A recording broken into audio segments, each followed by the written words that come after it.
Namaste and welcome to Wisdom at Sunrise. By developing stronger movement and mindfulness practices, we will find peace through chaos. Time to flow.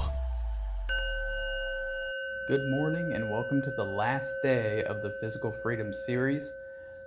Today we're going to talk about the gait, and I went ahead and threw in just locomotion in general into this because moving in general is obviously a human movement, but we're going to start with gait, and obviously what that is the act of walking or running or bounding or skipping, or really anything that gets you moving while you're on your 2 feet and or 2 hands, I guess if you're doing some type of handstand walk.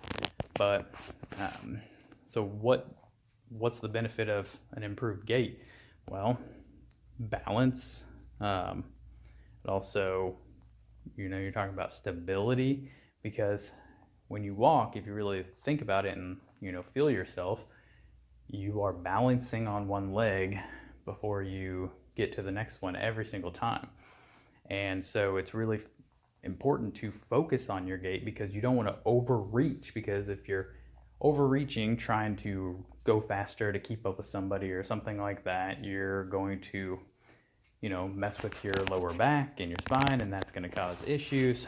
And so you want to focus on being able to improve your gait, and that is done mostly by being able to keep your center of gravity underneath your overall base, which is your feet. Okay, so for example, when you're standing straight up and down, you have your feet are generally around hip width apart, and your hips are underneath of your ankles. And if you have good posture all the way up, your shoulders also are in line and things like that. Now when you walk, what a lot of people end up doing is they will overreach with one of their feet, and it's only their foot that is going, but in reality it's a locomotion.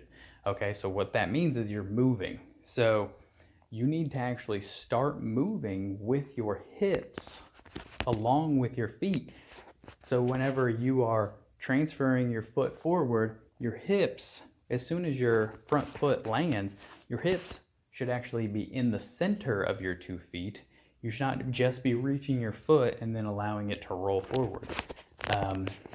And so keeping your center of gravity is very, very important in those terms. So that also is talking about being able to help with blood flow and stability and things like that in the wrists, the ankles, again depending on how you're moving, and keeping all of that strong, because we write a lot, we type a lot, so hands and wrists are is very important.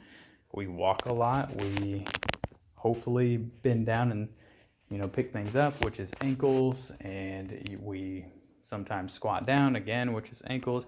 And as you can tell through the end of this series, a lot of this stuff is interconnected, which is why when you're doing these day-to-day activities, whether or not you're able to get them into a routine, or if you're just doing 2 to 5 minute little spurts, it's important to work all of these and also find ways to work them all together. For example, like a farmer's carry would be really good for locomotion and being able to work the spine muscles, and it's really, really good for posture. It works the core, and of course when you're walking and you're carrying any type of load, you're going to be pretty tired, so you're going to be working those lungs as well and the heart. So when we are trying to do these things, try to figure out ways to work as many of the movements as you can all at one time, or a grouping of times, and that way not only will it be more beneficial in terms of your health and wellness, but it's also going to be more time saving as well, which is exactly what we're talking about here, right? Just trying to get as much as we can in. So that is the end of the series. So tomorrow with a new topic. If you have a comment, you can leave it. Thanks for flowing with us.